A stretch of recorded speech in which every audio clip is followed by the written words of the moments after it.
नमस्कार साथियों, स्वागत करता हूं एक बार फिर से आपके अपने YouTube चैनल पर।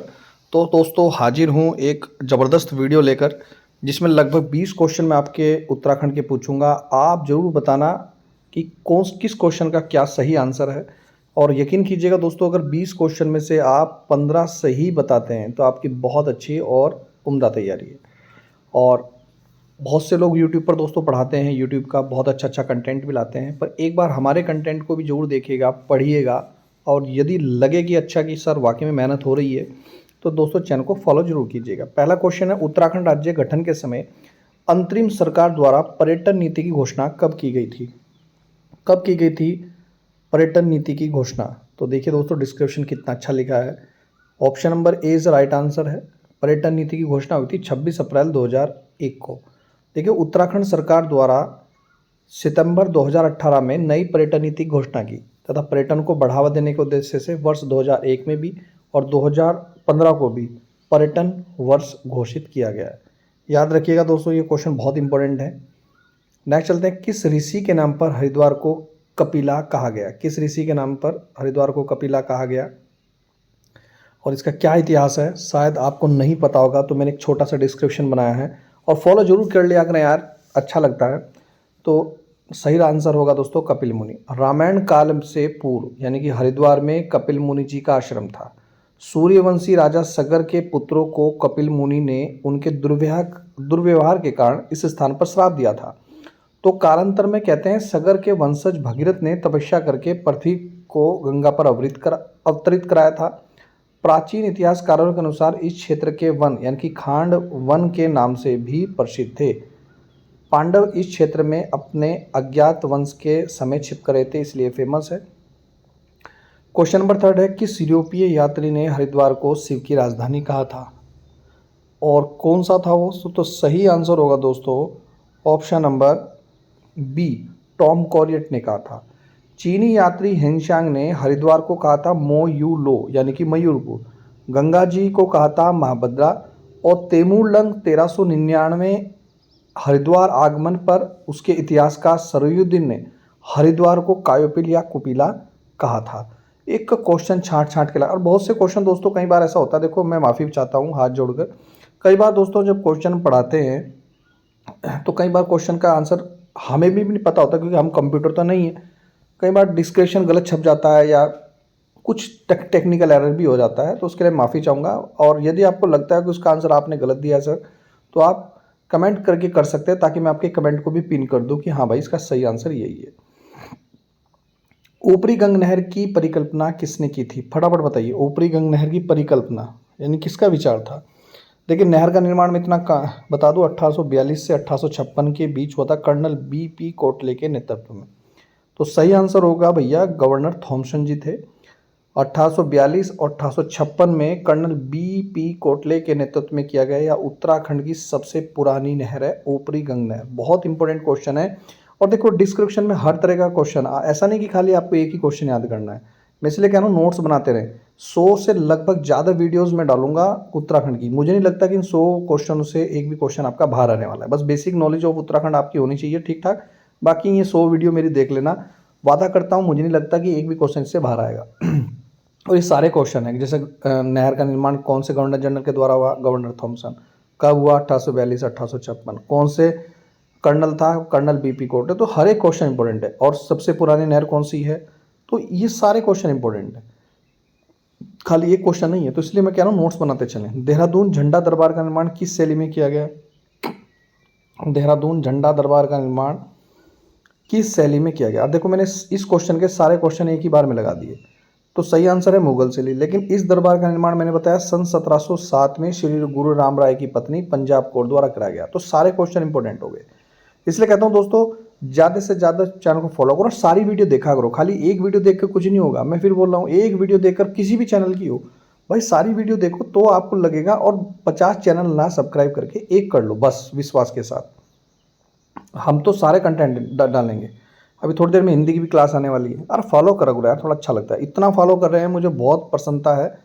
लगभग 200 से 400 सब्सक्राइबर्स एक वीडियो पे बन रहे हैं, बहुत अच्छा लगता है। प्रसिद्ध हनोल तीर्थ किस नदी के तट पर स्थित है? प्रसिद्ध हनोल तीर्थ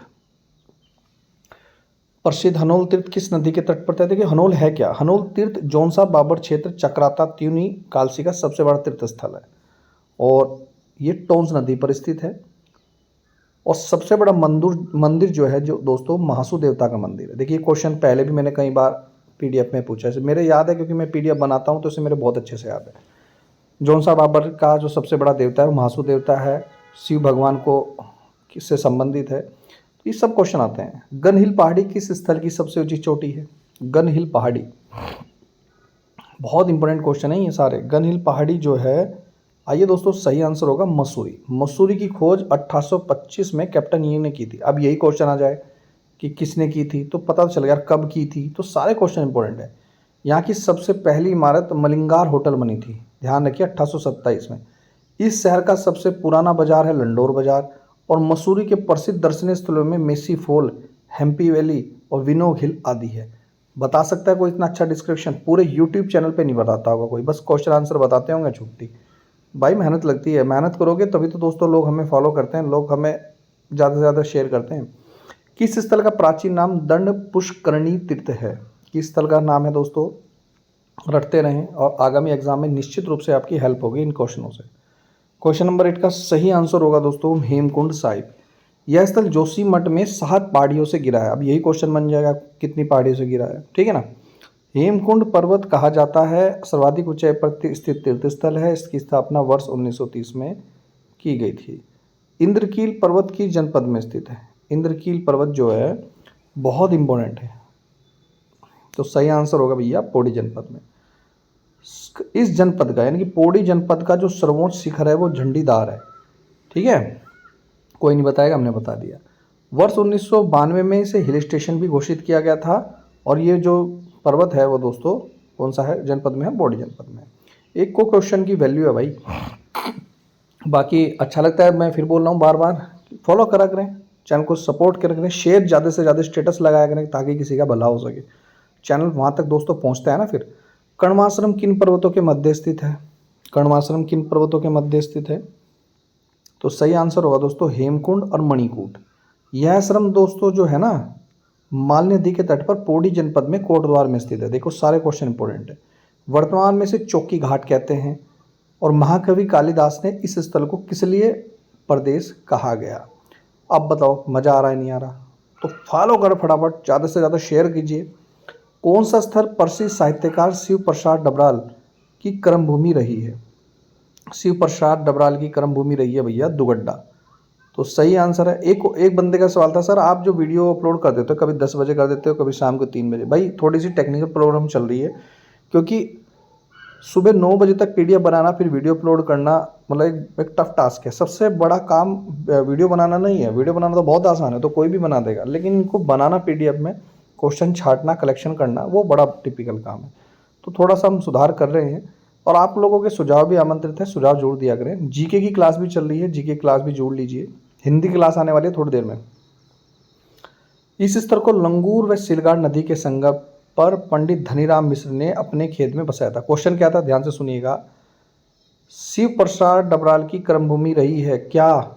दुगड्डा। और दुगड्डा कौन सी नदी पर है? लंगूर और सिलगाड़ नदी के संगम पर। किसने बनाया था? पंडित धनीराम मिश्र ने बताया था। ब्रिटिश काल में यह स्थल मुख्य व्यापारिक और राजनीतिक केंद्र था।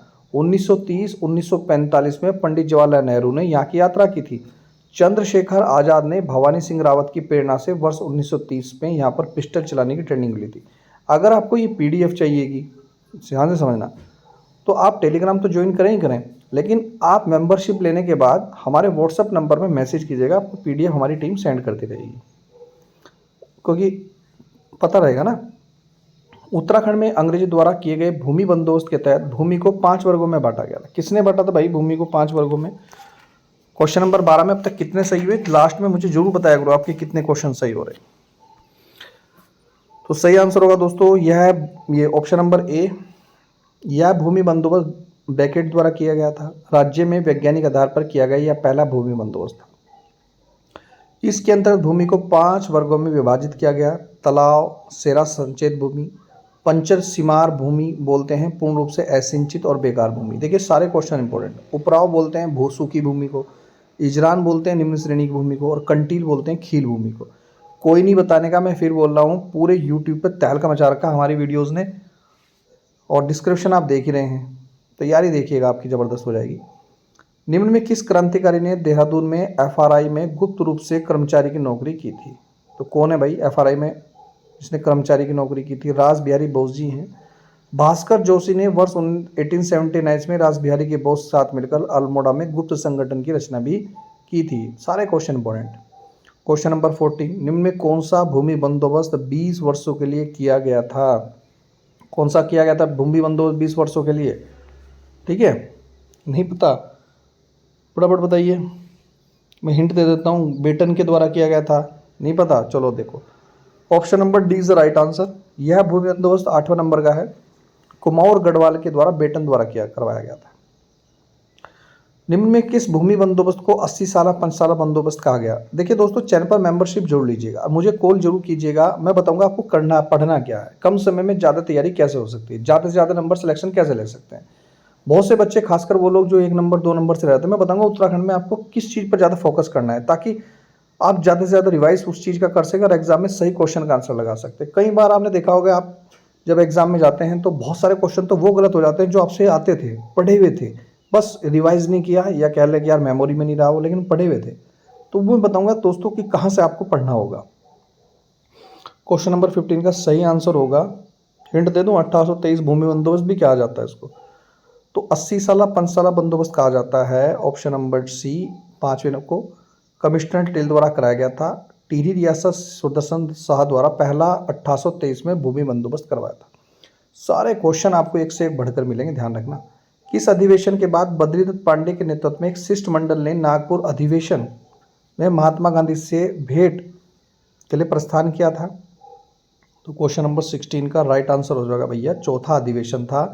इस शिष्टमंडल में भेंट नागपुर में स्वामी सत्यदेव से हुई थी। उन्होंने स्वामी सत्यदेव को कुली बेगार आंदोलन के लिए बागेश्वर में आमंत्रित किया था। बार बार बोल रहा हूँ, अगर 15 प्लस सही हो रहे ना, बहुत अच्छी तैयारी है, और नहीं हो रहे ना सिलेक्शन, तो भूल जाओ। कड़वा बोल रहा हूँ पर सच बोल रहा हूँ। कुमाऊं परिषद का गठन कहाँ पर किया गया? देखो, इसके बारे में पूरी डिटेल के साथ मैंने हर पीडीएफ में बताया, तो आपको एकदम बता देना चाहिए कि इसका क्वेश्चन का सही आंसर क्या है। देखिए, कुमाऊं परिषद का गठन किया गया था नैनीताल में, और 1916 में किया गया। विलय 1926 में हुआ था कांग्रेस में।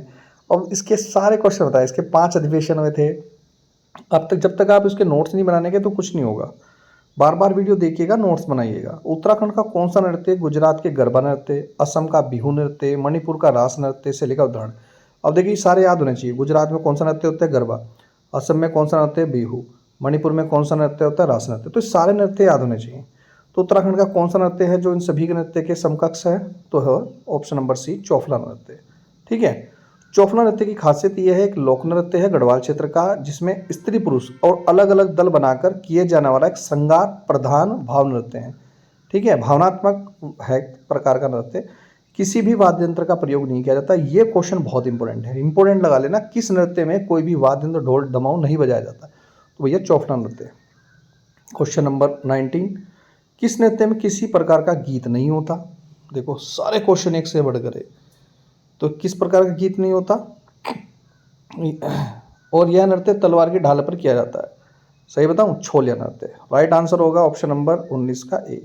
यह नृत्य तलवार की ढाल पर किया जाता है, और किसी प्रकार का यह नृत्य इसमें नहीं होता। लोहसर